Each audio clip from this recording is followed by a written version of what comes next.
நம்ம இன்னைக்கு இந்த வீடியோல எந்த விஷயத்தை பத்தி பேச போறோம் அப்படின்னு சொல்லி கேட்டோம் அப்படின்னா, சுதந்திர இந்தியா இருக்கு இல்லையா? சுதந்திர இந்தியால முதல் மாநிலமா பார்த்தோம் அப்படின்னா, உத்தரகண்ட்ல இந்த பொது சிவில் சட்டம் அப்படின்றது அறிமுகப்படுத்தப்பட்டிருக்கு அப்படின்னே சொல்லலாம்.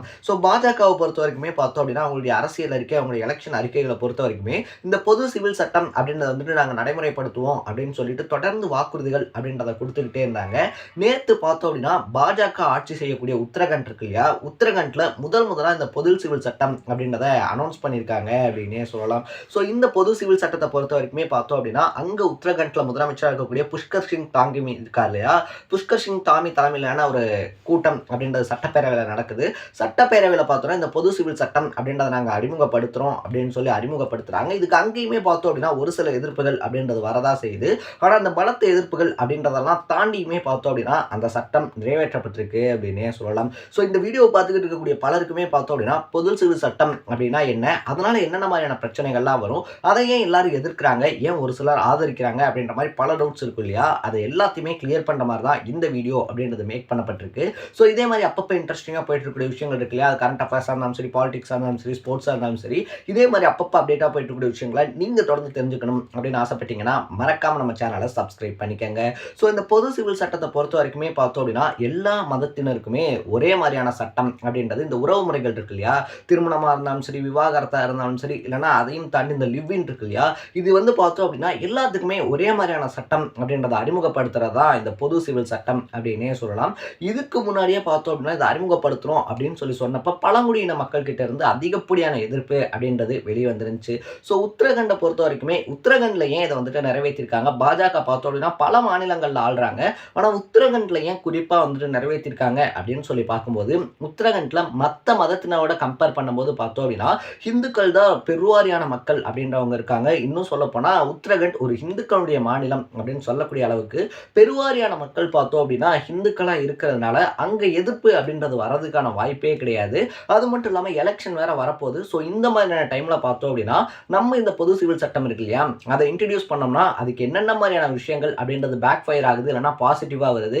இன்கேஸ் இதை எதிர்த்து யாராவது உச்சநீதிமன்றம் உயர்நீதிமன்றத்தில் கேஸ் போட்டாங்க அப்படின்னா அங்க இந்த பொது சிவில் சட்டம் இருக்கு இல்லையா, அதை தடை செய்யறாங்களா இல்லையா அப்படின்ற மாதிரி எல்லா விஷயத்தையுமே பார்த்தோம்னா ஆராய்ச்சி பண்றதுக்காக தான் பாஜக உத்தரகண்டை தேர்ந்தெடுத்திருக்காங்க அப்படின்னே சொல்றாங்க.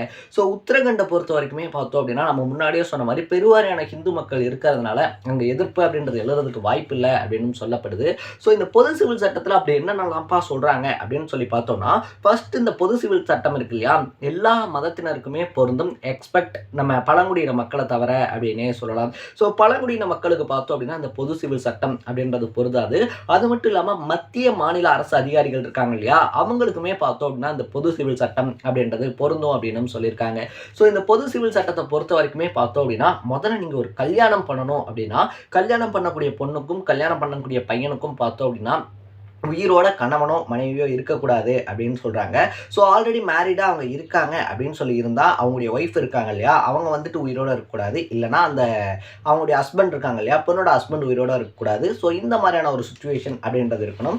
அதுக்கப்புறமா பார்த்தோம் அப்படின்னா ஆணுக்கு 21 வயசு அப்படின்றது கண்டிப்பா இருந்திருக்கணும். பெண்களுக்கு பார்த்தோம் அப்படின்னா 18 வயசு அப்படின்றது இருந்திருக்கணும்.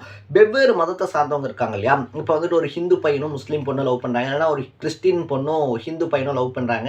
இந்த மாதிரியான சிச்சுவேஷன்ல பார்த்தோம் அப்படின்னா கல்யாணம் நீங்க பண்ணிக்கலாம். அந்த சடங்குகள் இருக்கு இல்லையா, அது ஒவ்வொரு மதத்திலயும் வெவ்வேறு மாதிரி இருக்கும் அப்படின்னே சொல்லலாம்.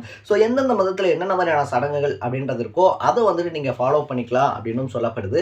அது மட்டும் இல்லாம திருமணத்தை பதிவு பண்றது இருக்கு இல்லையா, இப்ப கல்யாணம் ஆகுது அப்படின்னா அதை ரிஜிஸ்டர் பண்றது ரொம்ப ரொம்ப ரொம்ப முக்கியமான ஒரு விஷயம். இன்கேஸ் நீங்க ரிஜிஸ்டர் பண்ணல அப்படின்னா அந்த கல்யாணம் இருக்கு இல்லையா, அந்த திருமணம் செல்லாததா அறிவிக்கப்படும் அப்படின்னு சொல்லியிருக்காங்க. இதெல்லாம் பார்த்தோம் அப்படின்னா கல்யாணம் பண்றதுக்கான விதிமுறைகளா இருக்கு. இதுக்கு அடுத்ததா விவாகரத்து பண்ணணும் அப்படின்னா அதுக்குமே பல ரூல்ஸ் அண்ட் ரெகுலேஷன்ஸ் அப்படின்றது இந்த பொது சிவில் சட்டத்தில் சொல்லப்பட்டிருக்கு அப்படின்னே சொல்லலாம். விவாகரத்து பண்றதுக்கு முதல் விஷயமே என்ன சொல்லியிருக்காங்கன்னா, ஒரு வருஷத்துக்குள்ள, அதாவது கல்யாணம் ஆகி ஒரு வருஷத்துக்குள்ள பார்த்தோம் அப்படின்னா அவங்களால விவாகரத்து பண்ண முடியாது. ஒரு சில நேரங்களில் பார்த்தோம் அப்படின்னா ரேரான கேசஸ் அப்படின்னு சொல்லியிருக்கோம் இல்லையா, ரேரான கேசஸ்ல பார்த்தோம் அப்படின்னா அதை மட்டும் வேணா நம்ம வந்துட்டு பரிசீலனை அப்படின்றது பண்ணலாம். ஆனால் மோஸ்ட்லி பார்த்தோம்னா கல்யாணம் ஆனதுக்கு ஒரு வருஷத்துக்குள்ள இந்த விவாகரத்து அப்படின்றது பண்றதுக்கான வாய்ப்புகள் அப்படின்றது குறைக்கப்பட்டிருக்கு. யார் யார் விவாகரத்து பண்ணணும் அப்படின்னாலும் நீதிமன்றம் இருக்கு இல்லையா, நீதிமன்றத்தை நாடி சட்டப்பூர்வமாக மட்டும்தான் விவாகரத்து அப்படின்றது பண்ண முடியும். ஸோ விவாகரத்து பண்ணுறதுக்கான காரணங்கள் என்னென்னலாம் சொல்லியிருக்காங்க, இந்தந்த ரீசன்ஸ்னால நீங்கள் விவாகரத்து பண்ணலாம் அப்படின்னு சொல்லியிருக்கக்கூடிய ரீசன்ஸ் பார்த்தோம் அப்படின்னா, உங்களுடைய இணை இருக்காங்க இல்லையா, உங்களுடைய கணவனோ மனைவியோ இன்னொருத்தரோட உடலுறவு வச்சுக்கிறது அப்படின்ற ரீசன் இருந்துச்சு அப்படின்னா நீங்கள் விவாகரத்து பண்ணலாம். இன்னொருத்தவங்களோட அஃபேர் அப்படின்றத வச்சிருக்காங்க அப்படின்ற பட்சத்தில் நீங்கள் விவாகரத்து அப்படின்றது பண்ண முடியும். 2 பேரில் யாராவது ஒருத்தர் ரொம்ப கொடூரமாக நடந்துக்கிறாங்க, சாடிஸ்ட் மாதிரி சைக்கோ மாதிரி நடந்துக்கிறாங்க அப்படின்னா அந்த டைமில் பார்த்தீங்க அப்படின்னா நீங்கள் விவாகரத்து அப்படின்றது பண்ணலாம். இதுக்கப்புறமா 2 வருஷம் தனியாக வாழ்றது, இப்போ ஹஸ்பண்ட் அண்ட் ஒய்ஃப் இருப்பாங்க இல்லையா, அந்த கருத்து வேறுபாடு இதெல்லாம் வருது. கல்யாணம் ஆனதுக்கு அப்புறமா 2 வருஷம் 2 பேருமே தனித்தனியாக, அதாவது பொண்ணு வந்துட்டு அவங்க அம்மா அப்பா வீட்லையும், பையன் வந்துட்டு பார்த்தோம் அப்படின்னா தனியாவோ இல்லை அவங்க அம்மா அப்பா கூடயோ வாழ்றாரு அப்படின்ற டைமில் 2 வருஷம் 2 பேரும் தனித்தனியாக வாழ்றாங்க அப்படின்னு சொன்னால் அவங்க வந்துட்டு இந்த விவாகரத்து இருக்கு இல்லையா அதை பண்ணிக்கலாம். இது மட்டும் இல்லாமல் கல்யாணத்துக்கு அப்புறமா யாராவது ஒருத்தர் மதம் மாறுறாங்க, இப்போ ஒரு ஹிந்து பையன் இருக்காரு, கல்யாணத்துக்கு அப்புறமா பார்த்தோம் அப்படின்னா அந்த பையன் முஸ்லீமாக கன்வெர்ட் ஆகிறாரு, கிறிஸ்டினாக கன்வெர்ட் ஆகிறாரு, இல்லைன்னா ஒரு பொண்ணு அந்த மாதிரி கன்வெர்ட் ஆகுறாங்க அப்படின்ற பட்சத்தில் மதம் மாறினாலோ இல்லைனா மனநோயாளியாக இருக்காங்க, கல்யாணம் ஆனதுக்கு அப்புறமா ஏதாவது ஒரு ஆக்சிடென்ட் நடக்குது, திடீர்னு அவங்களுக்கு மனநோயாளியாக மாறுறாங்க அப்படின்ற பட்சத்தில் ஸோ அந்த டைமில் பார்த்தோம் அப்படின்னா நீங்கள் இந்த விவாகரத்து அப்படின்றத அப்ளை பண்ணலாம். பால்வினை நோய் இருக்கு இல்லையா, எய்ட்ஸ் மாதிரியான நோய்கள் வந்துட்டு இருக்குது, உங்களுடைய இணைக்கு வந்துட்டு பார்த்தோம் அப்படின்னா இந்த நோய் இருக்கிறது கண்டறியப்பட்டிருக்கு அப்படின்னா அதை காரணமாக வச்சு நீங்கள் விவாகரத்து பண்ணலாம். அது மட்டும் இல்லாமல் 7 வருஷமா ஒருத்தருக்கு ஒருத்தர் தொடர்பு இல்லாமல் இருக்கிறது, ஒரு டச் இல்லாமல் இருக்கிறது அப்படின்றது இருக்கு இல்லையா. சமீபத்தில் தான் பார்த்தோம் அப்படின்னா உயர்நீதிமன்றம் வந்துட்டு 7 வருஷமா ஒரு பெண் வந்துட்டு தன்னை தொடர்றதுக்கு கணவனுக்கு அனுமதி கொடுக்கல அப்படின்ற காரணத்தினால விவாகரத்து அப்படின்றதெல்லாம் கொடுத்துருந்தாங்க. இது வந்துட்டு பார்த்தோம் அப்படின்னா மன ரீதியாக கொடுமைப்படுத்துறதுக்கு சமம் அப்படின்னு தீர்ப்பு கொடுத்துருந்தாங்க. ஸோ இதையுமே பார்த்தோம் அப்படின்னா இன்க்ளூட் பண்ணியிருக்காங்க அப்படின்னு தான் சொல்லலாம். ஸோ இது வந்துட்டு பார்த்தோம் அப்படின்னா கல்யாணம் டைவர்ஸ் இதுக்கு ஓகே.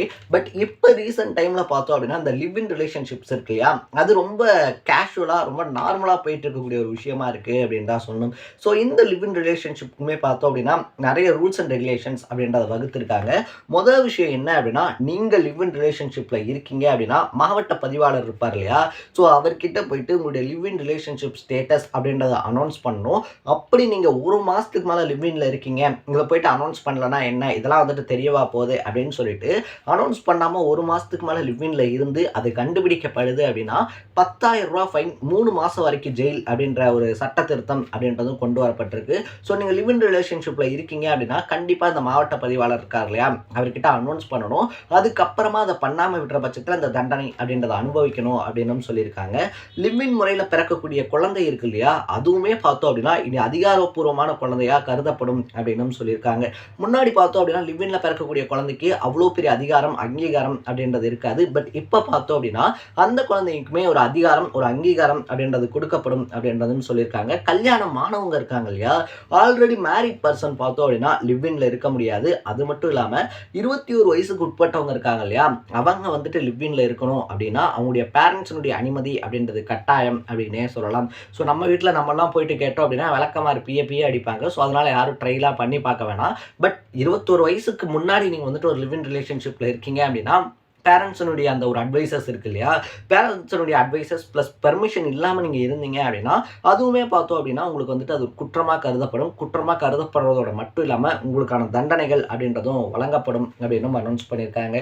ஸோ இந்த பொது சிவில் சட்டத்தை பொறுத்த வரைக்குமே பார்த்தோம் அப்படின்னா இது நிறைவேற்றப்பட்டதுக்கு ஒரு பக்கத்தில் அதிகப்படியான எதிர்ப்பு அப்படின்றது தெரிவிக்கப்பட்டிருக்கு, ஒரு பக்கத்தில் பார்த்தோம் அப்படின்னா அதுக்கு ஆதரவு அப்படின்றதும் தெரிவிக்கப்பட்டுக்கிட்டு வருது அப்படின்னே சொல்லலாம். ஸோ அரசியலை பொறுத்த வரைக்குமே பார்த்தோம் அப்படின்னா ஒரு பக்கம் எதிர்ப்பு ஒரு பக்கம் கண்டிப்பாக ஆதரவு அப்படின்றது இருக்கும். ஸோ உத்தரகண்ட்ல பார்த்தோம் அப்படின்னா சோதனை முயற்சியா இந்த ஒரு பொது சிவில் சட்டம் அப்படின்றது அறிமுகப்படுத்தப்பட்டிருக்கு. இனி அடுத்தடுத்து பாஜக ஆளக்கூடிய மாநிலங்கள் இருக்கு இல்லையா, குஜராத் மாதிரியான மாநிலங்கள், அங்கேயுமே இந்த பொது சிவில் சட்டம் அனுமதிக்கப்படும். அது மட்டும் இல்லாமல் எலெக்ஷன் வரதுனால சொன்ன வாக்குறுதியை பார்த்தோம் அப்படின்னா நாங்கள் கரெக்டாக நிறைவேற்றிட்டு வரோம், பொது சிவில் சட்டம் அப்படின்றத நிறைவேற்றுவோம்னு சொன்னோம். ஸோ அதுக்கான முதல் படியை பார்த்தோம்னா உத்தரகாண்டில் நிறைவேற்றியிருக்கோம். ஸோ இந்த டைம் ஆட்சிக்கு வரோம், நாங்கள் மத்தியில் ஆட்சியை பிடிச்சோம் அப்படின்னா எல்லா மாநிலங்கள்லையுமே பொது சிவில் சட்டம் வந்துட்டு கன்ஃபார்ம் நிறைவேற்றப்படும் அப்படின்றத ஒரு எப்படி சொல்கிறது, ஒரு ப்ரொமோஷன், தேர்தலுக்கான ஒரு ப்ரொமோஷனாக பயன்படுத்ததான் இந்த டைமில் பாஜக அதை பண்ணியிருக்கு அப்படின்னும் அரசியல் விமர்சகர்கள் சொல்கிறாங்க அப்படின்னே சொல்லலாம்.